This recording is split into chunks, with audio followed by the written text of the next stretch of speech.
Assalomu alaykum do'stlar. Ko'pchilik Pythonda kod yozadi-yu, lekin bitta joyda doim adashadi. Ma'lumot turi. Bugun string, int, float nima hammasini oddiy qilib tushuntirib ketaman. Oxirida esa type bilan tekshirib ko'ramiz. Tayyormisiz? Qani ketdik. Xo'p, oldingi darsda biz o'zgaruvchilarni o'rgandik. Endi savol: o'zgaruvchi ichida nima turadi? Ma'lumot turimi? Chunki matn bilan son bir xil ishlamaydi. Hop. Masalan, birinchi tur string, ya'ni matn. Ism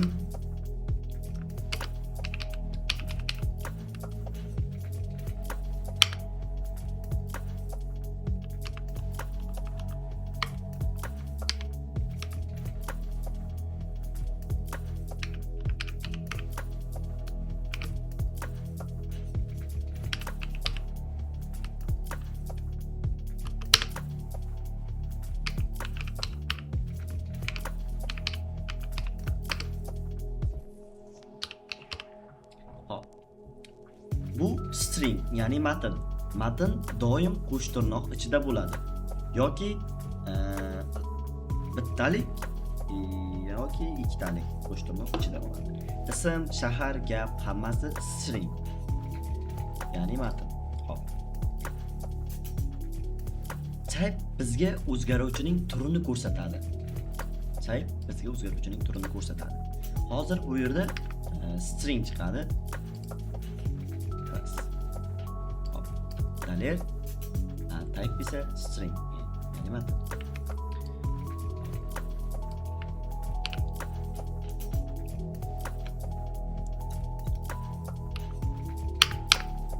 Ikkinchi tur int, butun son.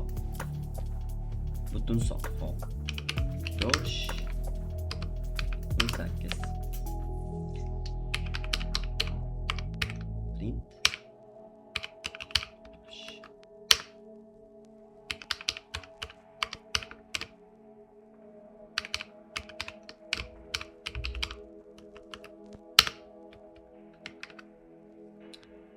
O'zingiz o'ylab ko'ringchi, bu yerda qaysi ma'lumot turi chiqadi? Albatta int. Bu int, ya'ni butun son. Bu yerda qo'sh tirnoq yo'q. 18, 100, -5, -1000 hammasi int.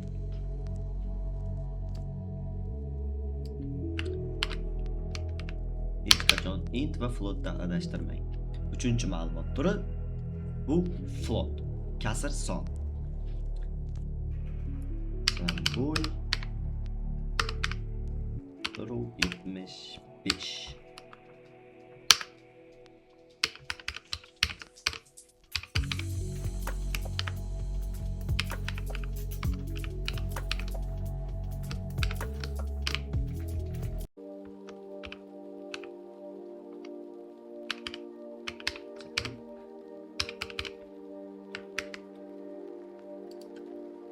Float. Bu float, ya'ni kasr son. Floatda nuqta bo'ladi. 1.5, 3.14, 0.25, даже 0.1000 bo'lsa ham bu float, ya'ni kasr son. Kasr son va butun sonni hech qachon adashtirmang. Ular Pythonda ikki xil data type'da keladi, ya'ni ma'lumot turlarida.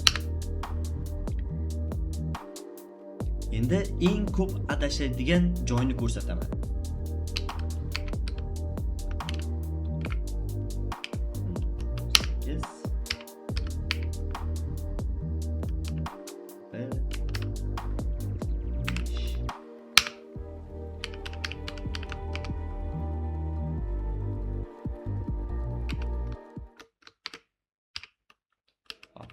Bu yerda nima chiqadi deysiz? Bu yerda 185 chiqadi. 18 ga 5 ni qo'shmaydi. Ya'ni ikkita matnni birga qo'shib qo'yadi.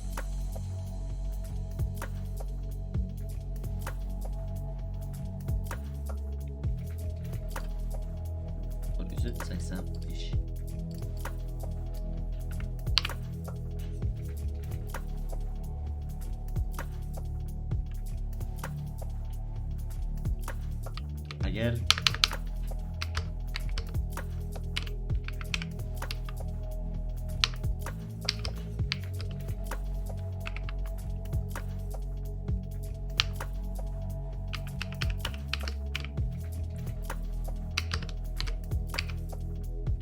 bunday qilsakchi nima chiqadi bo'laysiz? Error beradi. Agar shunaqa qilsak xato beradi. Chunki 10 bu matn, 5 son. Tur har xil bo'lsa, Python qo'shmaydi. To'g'risi esa mana.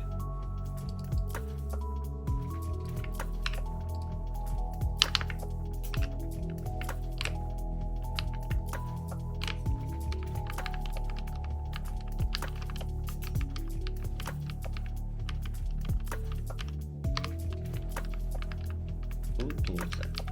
Ikkita matn, ikkita son, ikkita float.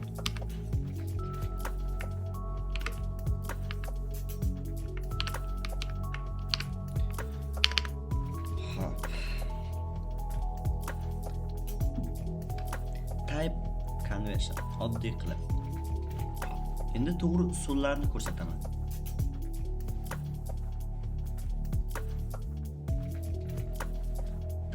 Agar masalan matnni son qilmoqchi bo'lsangiz, ya'ni birinchi o'zgaruvchi son, ikkinchisi matn yoki birinchisi son, matn, ikkinchisi o'zgaruvchi son bo'lsa.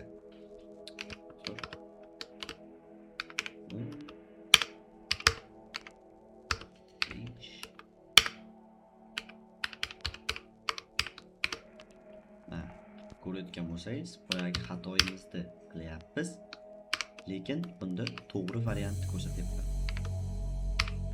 Bu to'g'ri variant. Sababi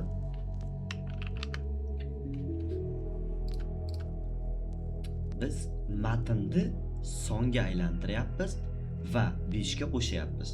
Shunda javobi nima chiqadi? Lekin error bermaydi, xato bermaydi. 15 chiqadi. 10 ga 5 ni qo'shyapmiz.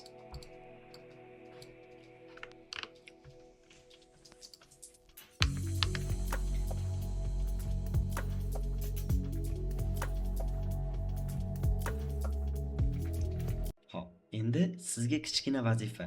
Ism, yosh, bo'y degan 3 ta o'zgaruvchi yozing va type bilan tekshirib ko'ring. Kommentga chiqdi deb yozing.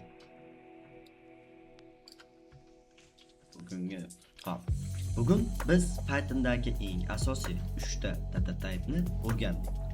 String, int, float. Keyingi darsda input bilan foydalanuvchidan ma'lumot olamiz va nima uchun u doim string bo'lishini tushuntiraman. Obuna bo'ling, ketdik.